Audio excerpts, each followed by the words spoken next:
አስተዳደር በመጪው ክረምትና አሁን ወቅታዊ ዝናብ ምክንያት በማድረግ የቦይ ጠረጋ ዘመቻ እያደረገ ይገኛል።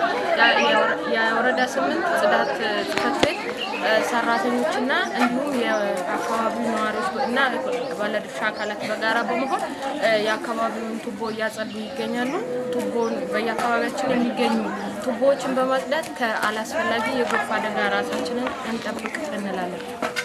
አቃቂ ቃሊቲ ክፍለ ከተማ ወረዳ 8 ጽዳት አስተዳደር በመጪው ክረምትና አሁን ወቅታዊ ዝናብ ምክንያት በማድረግ የቦይ ጠረጋ ዘመቻ እያደረገ ይገኛል።